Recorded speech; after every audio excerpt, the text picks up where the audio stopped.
Kalau misalnya dia nggak mau ngebaca, langsung dimasukin tempatnya, dia juga nggak tersinggung. Karena sama-sama sedang menjalankan haknya. Ya. Betul. Tapi polusi visual di jalanan, di tembok rumah dan lain sebagainya tidak Nah, ada bersih itu. Pak ya di Itu sana. bersih aja. Karena prinsip mereka begini, sebetulnya kalau kandidat itu memiliki komitmen sosial, komitmen politik yang bagus buat rakyatnya, tidak harus memperkenalkan diri lagi. Karena secara paling tidak selama 5 tahun sebelum haknya, itu dia udah banyak berinteraksi. Tidak menjadi politisi yang memiliki komitmen dadakan, gitu ya. Politisi Ya, instan. jadi politisi instan atau dadakan itu dia banyak terjun ke kampung, ke pelosok, belusukan dan lain sebagainya saat ada maunya. Bahkan sampai Nah, ada istilah ya, seperti ini Pak di Indramayu. Kalau pengen cari pemimpin itu di perempatan katanya. ya, Kalau pengen amanah patona adanya di perempatan. iya, Sampai ada iya. istilah seperti Nah, itu. makanya mereka misalnya menanamkan apa bukan memasang pamflet, spanduk di mana-mana karena artinya itu sebuah bentuk pengakuan bahwa dia belum dikenal. Betul. Kalau sudah dikenal sebetulnya nggak perlu lagi. Jadi ketika spanduk banyak ditempel di mana-mana, itu sebuah bentuk pengakuan bahwa dia tidak dikenal. Maka supaya ingin dikenal, pasanglah itu. Kalau orang yang selama ini 5 tahun bukan karena ada sebuah pilkada misalnya, udah sering masuk ke ya ke tempat Ke atau ke komunitas forum-forum manapun, sosialisasi. udah nggak perlu lagi masang itu karena dia udah dikenal. Maka dari Gitu. itu Pak ya, ketika mereka tidak siap untuk kalah, mungkin itu salah satu Betul, indikatornya. betul. Mereka Dan merasa ya, bahwa dikenal, tapi ternyata masyarakat belum mengenal. ya. Ada ketakutan tersendiri. Ya, dan yang lagi menarik lagi sebenarnya begini, banyak proses pencitraan yang dibangun tidak sesuai dengan aslinya. Kalau bahasa agama mungkin istilahnya munafik, kalau bahasa politik ya ini politik palsu dan sebagainya lah gitu. Tetapi intinya tidak sesuai dengan misalnya begini. Kadangkala saya suka heran ketika melihat ada kandidat di spanduk di mana-mana, hebat itu, sangat religius, sangat agamis, pakai kopiah, pakai sorban, sehari-harinya dia nggak pernah. Iya. Sehari-harinya dia nggak, maksudnya gini, kalau dia pakai kopiah, dia pakai korban, memang sehari-harinya begitu, it's okay, nggak apa-apa. Jadi biarkan rakyat itu memilih yang natural. Kalau dia sehari-hari pakai peci, pakai sorban, silakan. Kalau dia sehari-hari nggak usah juga ditempelin Mungkin begitu. karena di Indonesia itu agama masih bisa dikatakan Iya. kategori paling Nah, seksi untuk maksudnya gini, politik itu belajar membangun politik yang bersih. Artinya sesuatu yang natural saja. Misalnya, mohon maaf, seseorang yang sehari-hari nggak pakai jilbab, ya nggak perlu juga dia pakai jilbab. Sehari-harinya aja enggak, kecuali kalau memang sehari-harinya dia pakai jilbab, atau di ya monggo bagus, session-session Pak. Ya, tertentu Pak ya. jadi artinya gini, ada momen-momen jangan biarkan rakyat memilih atau tidak memilih kita apa adanya. Jangan dibangun, misalnya kayak begini, kadang-kala saya suka ketawa sendiri. Lihat spanduk bagaimana para kandidat ini menyuapi ibu renta, Betul. nenek-nenek, anak atau menyeberangkan kakek-kakek. Sehari-harinya tidak pernah Tidak melakukan itu. pernah Pak ya. Kalau sehari-harinya melakukan Kalau itu bagi itu nggak masalah. perlu khawatir Betul, tentang betul, suara karena betul. memang ada gitu ya. Betul, betul. Orang melihat bagus. Ini sebetulnya tidak, bahkan kadang ketika nyebrangin pun itu memang diskenariokan aja. Ada orang yang pura-pura begitu. Itu adalah pencitraan politik palsu dalam rangka membohongi rakyatnya. Nah, dalam konteks tadi pertanyaannya bagaimana tip-tip memilih? Pilihlah seseorang kandidat yang ada di daerah kita ini yang memang secara natural dia melakukan apa adanya. Yang pasti Gitu sudah ya. dikenal secara Yang dikenal pribadi. secara natural. Jangan yang sifatnya dadakan-dadakan gitu. Kalau soal ngomong janji mah semua orang juga bisa ya. Gitu. Kalau janji politik mah semua bisa. Dan faktanya tidak bisa gitu. Betul. Banyak yang tidak bisa mewujudkan itu. Susah, Pak. Gitu. Nah, khususnya Pak di Indramayu ini kami sering menemukan bahkan beberapa kejadian saling melapor terkait money politik nih Pak di Indramayu. Ada beberapa komunitas yang selalu mengancamkan kepada masyarakat, memberikan informasi tolak money politik, tolak money politik. Bahkan terciptalah sebuah jargon, ambil uangnya, jangan pilih orangnya. Iya. Ambil uangnya. Saya pernah tanya ke salah satu yang dituakan dalam komunitas tersebut, kenapa mesti diambil uangnya, jangan pilih orangnya? Kenapa tidak tolak uangnya dan jangan pilih juga orangnya? Mereka pernah menjawab, itu salah satu strategi kami agar memiskinkan si calon yang menggunakan money politik, katanya. Kan uangnya diambil bisa saja untuk kegiatan sosial atau pribadi. Nah itu hak sih Pak pada saat itu. Bagaimana itu Pak fenomena yang terjadi? Sebetulnya gini, fenomena itu bisa dilihat dari dua perspektif ya. Perspektif pertama tadi orang yang mengatakan seperti itu, udah ambil aja uangnya, atau di TPS itu nanti milih nggak ada yang tahu mau milih siapapun gitu ya. Ketika ditanya alasannya apa, nah, tadi argumennya salah satunya mendidik aja biar orang tidak terbiasa. Lalu keduanya, kapan lagi dia mau ngasih uang kalau tidak sedang ada butuhnya, gitu ya. Jadi ada beberapa argumen yang menerima idiom itu dengan alasan-alasan tadi ya. Ada juga argumen yang menyatakan tidak, di dalam politik itu harus memiliki sikap yang jelas. Ada idiom politik yang mengatakan jangan pernah melihat barat kalau takut membelakangi timur. Jadi dalam politik itu ada sebuah konsekuensi. Kalau kita mau mengambil tegas mencegah politik uang, ya memang jangan mengambil uang itu. Nah, ini argumen ini memang masing-masing punya dua pendapat, di mana tiap orang mungkin punya alasannya masing-masing.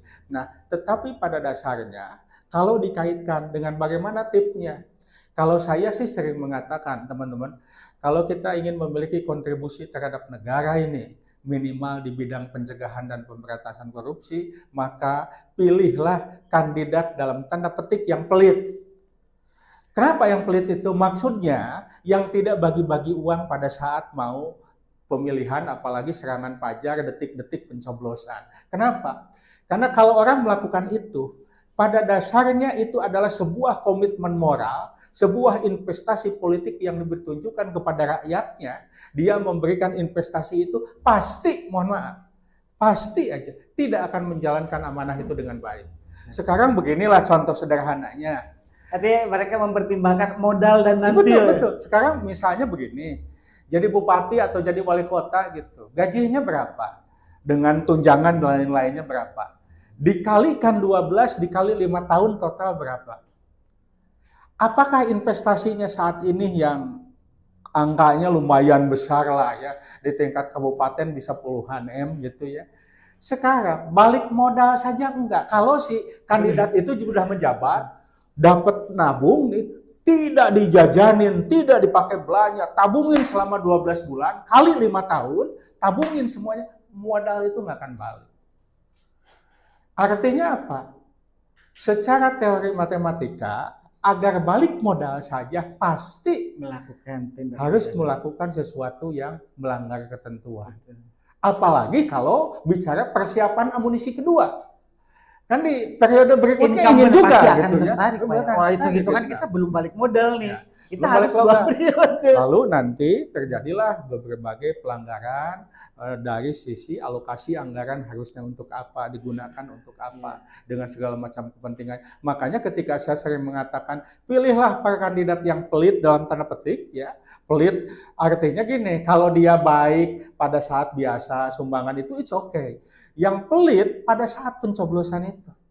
Pada saat kita mencoblos kandidat ya yang tidak bagi-bagi uang, pada dasarnya kita berkontribusi terhadap republik ini untuk memilih calon pemimpin yang bersih. Tapi kalau kita menjadi bagian yang menerima, kita pada dasarnya mendorong dia untuk melakukan pengembalian modal itu. Karena jabatan itu kan bukan sebuah transaksi, Pak ya. Betul. Tapi memang fenomena di Indonesia dengan biaya yang sangat luar biasa ketika kita mau terjun gitu dalam kontestasi, kan biayanya cukup besar itu Pak. Satu cukup besar, dan begini, semua agama di Indonesia ini pasti mengajarkan untuk menolak perilaku yang sifatnya koruptif. Semua agama dalam konteks itu saya yakin sama lah, menolak perilaku koruptif. Bahkan kalau kita melihat beberapa riwayat para sahabat Rasul, orang begitu diangkat, dipilih, dipercaya, itu semuanya nangis karena membayangkan pertanggungjawaban di yaumul akhir itu berat terhadap amanah yang dipegang. Maka orang pada nggak mau. Kenapa? Karena ingat pertanggungjawabannya di yaumul akhir nanti. Nah, sekarang fenomenanya kebalik ini. Betul. Orang berlomba-lomba ingin dipercaya. Ingin dipercaya. Bahkan kadang dengan cara kebohongan dalam tanda petik, memanipulasi berbagai kampanye visual dan lain sebagainya, itu hanya ingin dipercaya, hanya ingin dipilih. Lahirlah para politisi yang menjadi pengemis-pengemis politik untuk memperoleh suara rakyat. Gitu. Nah, kalaulah posisinya menjadi pengemis politik dalam rangka memperoleh suara, ini yang posisinya agak berat, tidak memikirkan paling tidak betapa beratnya pertanggungjawaban di yaumul akhir nanti.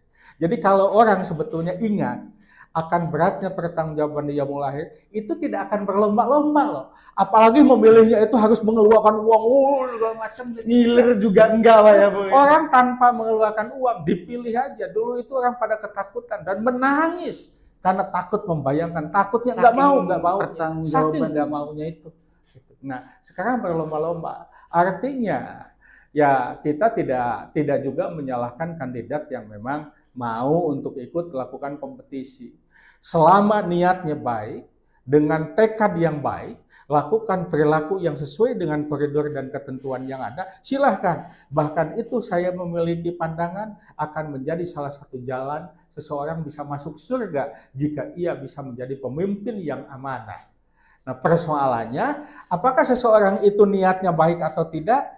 Kita tidak tahu, karena itu ada di hatinya masing-masing para kandidat itu. Betul. Cuman masyarakat setempat yang ada di setiap daerah, dia pasti akan lebih mengenal kandidat yang berkompetisi di daerahnya. Kalau misalnya saya ditanya di Aceh Besar, siapa kandidat yang bagus, saya tidak tahu. Saya ditanya di Indramayu juga belum tentu tahu. Kalau saya sebagai warga Kota Bandung ditanya kandidat di Kota Bandung, saya gambarannya udah tahu gitu.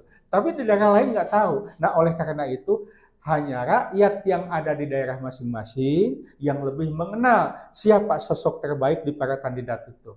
Bahkan sebenarnya begini, rakyat harus memiliki kekuatan moral yang bagus untuk mendorong termasuk partai politik. Karena rakyat tanpa kendaraan politik yang bernama partai politik juga nggak bisa.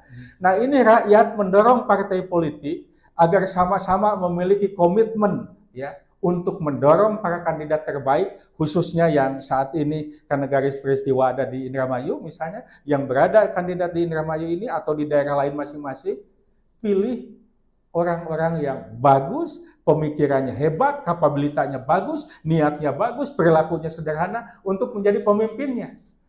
Meskipun pasti sulit.